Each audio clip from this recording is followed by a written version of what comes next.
Hello everybody and welcome to Storm Reads, and today I'm going to be doing a best and worst series tag. This tag was created by Mara from books like Woes, and I figured since I read like a ton of series that this would be kind of a fun way to talk about series reads, and some of them that I liked and didn't like that probably won't end up in like maybe my best or worst. Some of these will be kind of going into like best and worst, but because I do read a lot more series than I do standalones. But overall, some of these I probably wouldn't even talked about in those, so it's just kind of another way to talk about more books, essentially.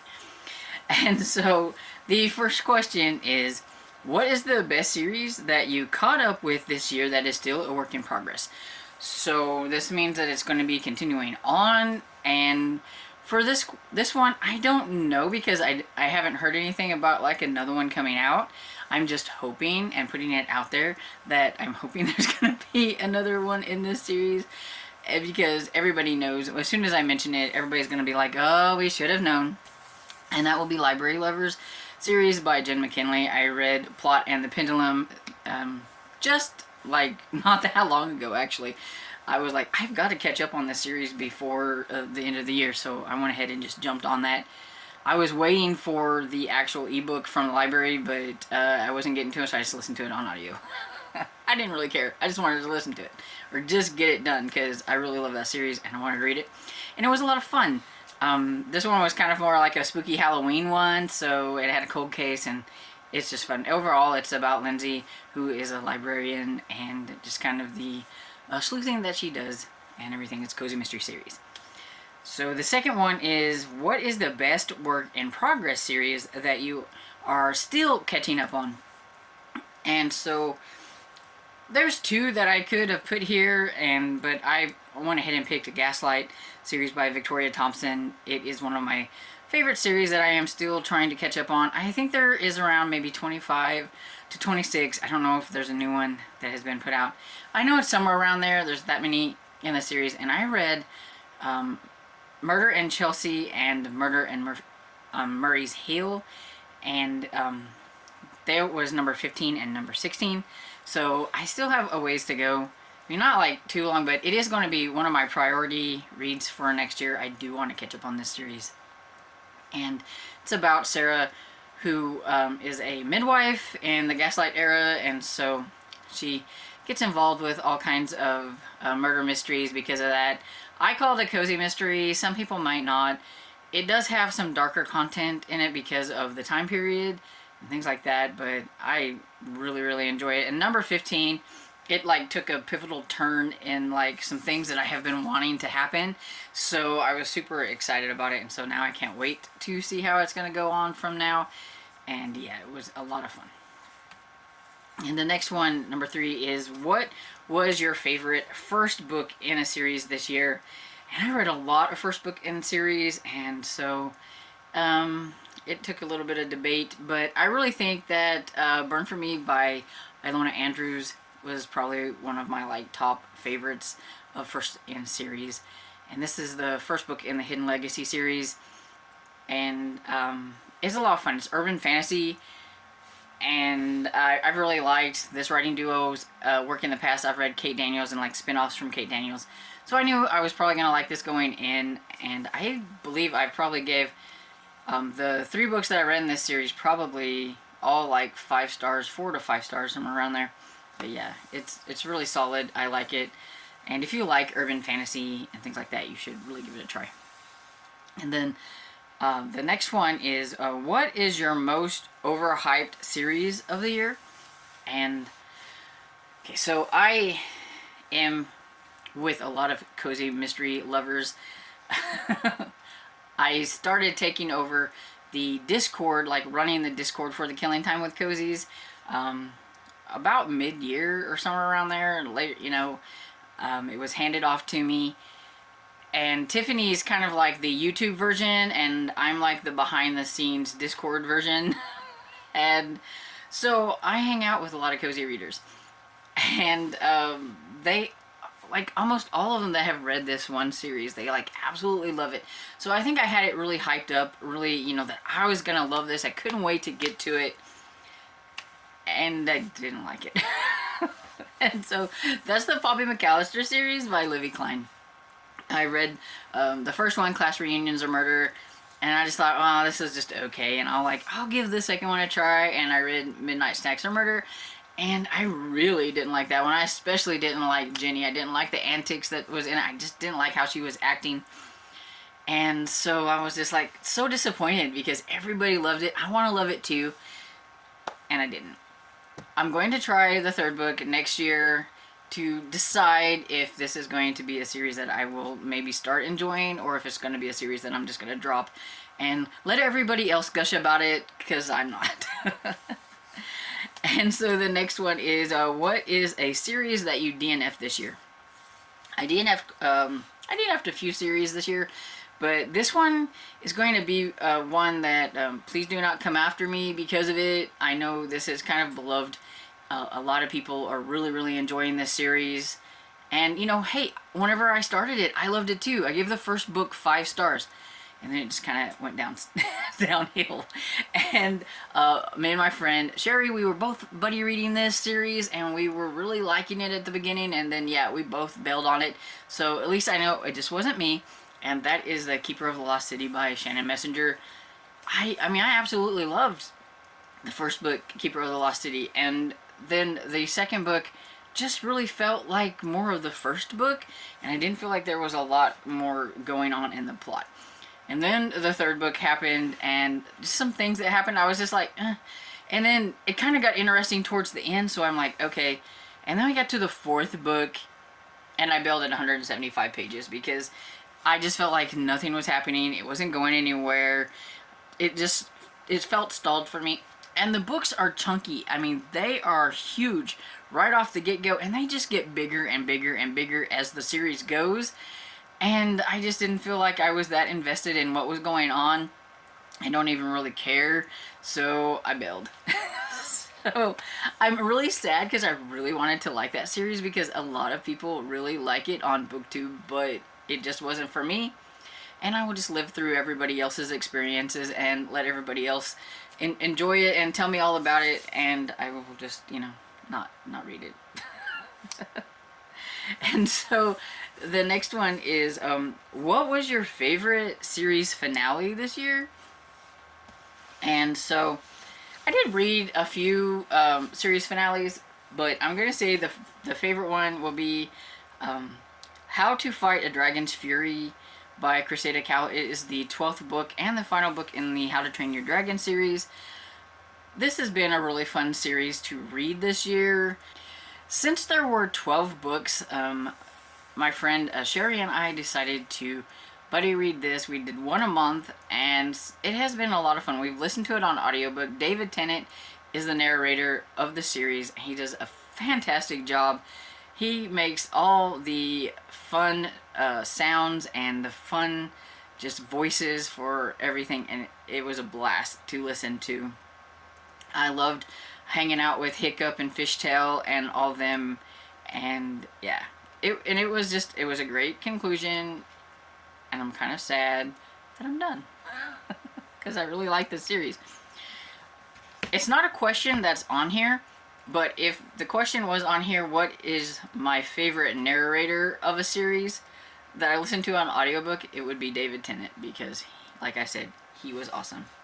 And my friend Sherry and I are going to be buddy reading the Chitty Chitty Bang Bang series next year, and he narrates that too, so I can't wait. Oh, and a kind of a spin-off of that question was, or what was your least favorite series finale? And I have one for that too, because I read the Grant County series by Karen Slaughter, and I wasn't a fan of that whole series as a whole. But the last book I gave like 2 stars to. It was horrible. I did not like Beyond Reach. It was about the most despicable character that's in the series, and she is the reason why I really didn't care for this series as a whole anyway. And so then having a whole book that's pretty much based on her did not help. And then the ending happened and I was done. I was like, okay, listen here, me and Karen Slaughter, we're going to have to talk because I don't like how you end your series. Now, me and my friend Barb are going to try the Will Trent series in 2023, and I'm hoping we have more success with that. I'm hoping the characters are going to be a little bit more lovable. I didn't mind Sarah and Jeffrey, but overall, they just weren't really all that great at characters, and so I'm really hoping that Will Trent is better. I know they're making a series, a TV series, so I'm hoping that means that it's a decent series, so we'll see. But I'm not, it's definitely not up here in the expectations. We have lowered them for Karen Slaughter series. And so what was your biggest cliffhanger you had in a series this year? And so I don't really think a lot of my series had cliffhangers. I thought, you know, usually that's something that really sticks out in your mind. And the only one, and it is a cliffhanger because it really makes you want to read the next one, but I don't necessarily think that it's like a huge, like, I'm dying to read the next one, what happened, you left me hanging kind of cliffhanger. But it does, you know, I can't wait for another one to come out. And that would be Reckoning by Heidi Lang and Katie Barkowski. I don't have that one. It's one that's on my wish list that I want to get because I did really enjoy it, but I'll hold up the second one because I read this one this year too. And so this is Infestation, which is the second book in the series. And it had a cliffhanger at the end of it too, which I was glad to be able to get to, like the third one, like I said. And the very first one in the Whispering Pines series, it had a little bit of a cliffhanger too. So this is just a series that I know going in that's probably going to dangle a little bit at the end to make you want to read the next one and make you want to read it as soon as it comes out. This one is a horror middle grade. So if you are a fan of horror middle grade and you want a really creepy middle grade series, you really need to try this because it's probably, to me, the creepiest middle grade series that I have read so far. Give it a try. The next one is, what is your favorite spin-off series you read this year? And I don't know if I would consider this like a favorite, but it is enjoyable. I only read one from it, so it's not like I read a lot to really give it, you know, much. I read the first one in this spin-off series last year, and so I just read one. Actually, I think I read this either at the beginning of this week or last week, somewhere around there. But it's Marshmallow Hollow by Dakota Cassidy. I read Have Yourself a Merry Little Witness, which is the second book in that series, and it is a spin-off from Witchless in Seattle by Dakota Cassidy, which I really enjoy. And actually, I read few in that, and I'm not finished with that series, but I read a few up till, I believe, I read the one, I don't remember what number it is. It's either 10 or 11, but it's the one where it spins off. And so in Witches in Seattle, we go to Marshmallow Hollow, and so then you get to meet the characters, and then this Marshmallow Hollow is the spinoff. And you have Holiday, who is a psychic witch, and she has a hummingbird for a familiar named Atticus. Her grandmother's spirit is in a reindeer, and so you have a talking reindeer, and it's just really quirky. Witchless in Seattle is a very quirky series too. If you like Christmas series and you want to be able to start from book one, Marshmallow Hollow is a really great series for that, I think, because it's a really quirky, fun paranormal series that all 4 books that are out currently are all Christmas, and so, you know, you don't have to worry about jumping into a series. You can just start off from the first one. And yeah, so it's the only one I really had that was a spin-off. So I just went ahead and mention it. Okay. And so the next one I have is, what is your most anticipated next book in the series that you read this year that will come out next year? This is no surprise to anybody, but it is Well Done by Stuart Gibbs. It is the 8th book in the Fun Jungle series. I did like this deep dive into reading Stuart Gibbs this year. And so I am all caught up on all the books pretty much that Stuart Gibbs has written, and so I am definitely anticipating to reading Well Done, which is about Teddy, who his parents work at a zoo which is called Fun Jungle, and so they live kind of like adjacent to like the zoo. They kind of on the property and everything, and there's always something that happens with an animal, and Teddy has to try to figure out what is going on, and it's a lot of fun. The next one is, what is your most anticipated series to catch up with next year based on what you read on the series this year? So, I've only read 2 books from the series so far, but I do know that it is a series that I would like to eventually catch up on. Probably won't be catching up on it next year, but I would like to read, I would say, at least maybe 3 to 4 more books in this series just to get me going. That would be the Kate Burkholder series by Linda Castillo. It's Amish, and so I read 1 book in Amish in April and then 1 book whenever they did an Amish in August. So I've read Sworn to Silence and Pray for Silence. And Kate Burkholder used to be Amish, but something happened to her that you find out in the first book, which made her decide that she just could not be Amish anymore, and so she broke away from them and she became a detective, and so she is working as a detective in the town where the Amish are, and so she's always involved that way within the Amish community. A lot of people know her, though they don't really want to talk to her, but it is what it is when it comes to that. And it's very gritty, it's very dark, definitely not cozy. For an Amish series, it is very, very, very dark, and I was there for it, and I liked it, and I can't wait to read some more. So the next one is, what is your favorite series that you finished this year? So overall, I think I finished around 10 series, and out of those 10, I would have to say that Small Spaces by Kathleen Arden is probably going to be my favorite. I didn't necessarily, the last one that I read, Empty Smiles, I only needed to read that to catch up and finish the series. I don't think it was like maybe the strongest one in the series, and I can understand why a lot of people gave it like 2 stars, but then there was a lot of people that really liked it, and I can understand both sides, and I kind of fell in the middle, because I gave it like 3 to 3.5 stars. I did enjoy it, but I think the ending wrapped up too quickly, and I needed just about 15 to 20 more pages maybe just to give it a little bit more of a wrap up. But other than that, it was a lot of fun. It's creepy clowns, things like that, so I can see it spooking some people who don't like clowns. But yeah, overall, it's a fun series. It's a fun middle grade spooky series, and if you haven't tried it, you should give it a go. Then the next one is, what is your favorite episodic series of the year? And so I had to look up exactly what an episodic series was. And I think maybe Cozy Mysteries may be considered an episodic.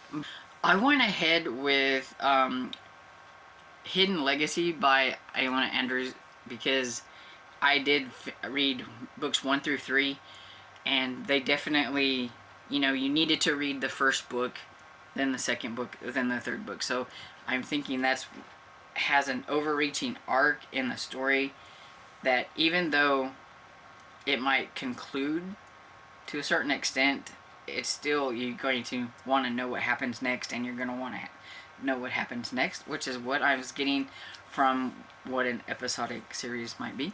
So I'm going with that. I really did like it. I can't wait to buddy read the 3rd book through the 6th book, which I think is the next trilogy in the series, because it kind of breaks off with trilogy and a trilogy. And heard a lot of good things about the next trilogy. Mara from Books Like Whoa really likes it, and so she's actually the one reason that I did start the series, and so thank you. But yeah, so there's that one. And then the next question is, what is this series that you finally bailed on after holding on to it for a long time?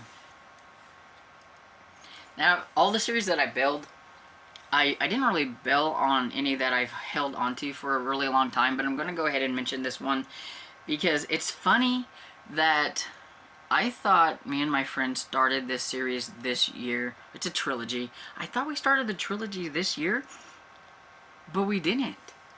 We started it last year, and we read the two, and then we just couldn't get into the mood to read the next one. And I really didn't like the first two, but I was kind of trying to continue on with the trilogy.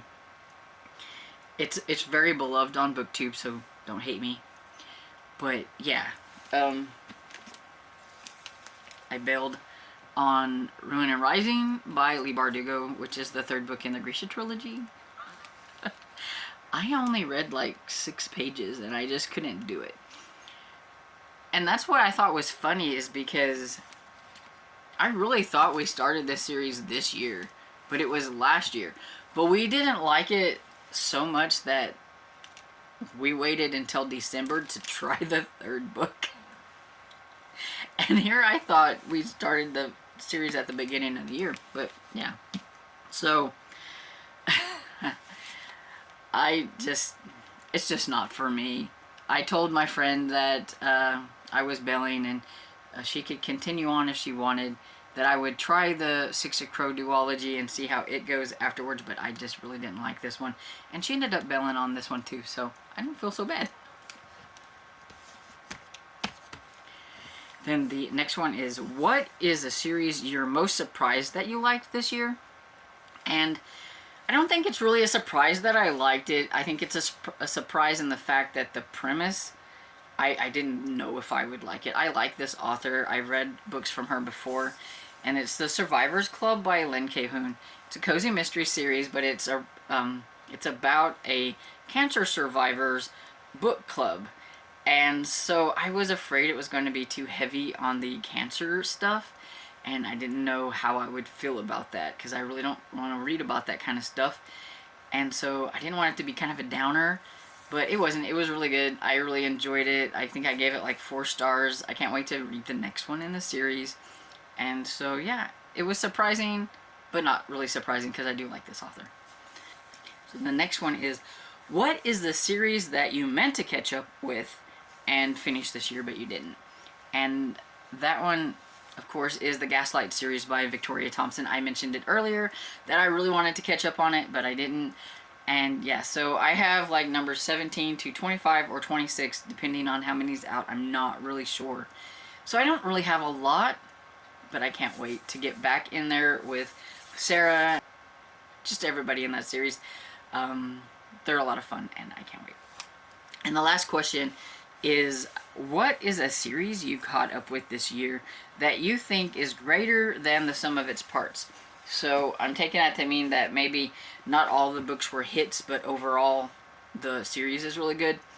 And so I'm going to go with Spy School series by Stuart Gibbs.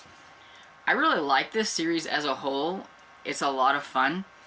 I don't think I've necessarily ever give the books over like 3 to 3.5 stars, except for the last book, Project X. I gave 4 stars to. But it's just a really fun middle grade series about Ben, who kind of accidentally gets put into a CIA training school for middle graders. Not quite sure how that goes, but definitely have to suspend your disbelief whenever you're reading this. But Ben and the gang get into so many problems. It's just one thing after another, and it's just funny to see how Ben gets out of these scrapes that he gets into, because he's just not very good at being a spy, especially at the beginning. He gets better as it progresses. But yeah, so this one I really liked because it just showed how much they've grown as characters, and how much whenever Ben was in a lot of trouble, the other kids came through and they really helped him out in this one. And so that's why I like this one the most. But yeah, overall, it's a really great and fun series. So that's all the questions that I have.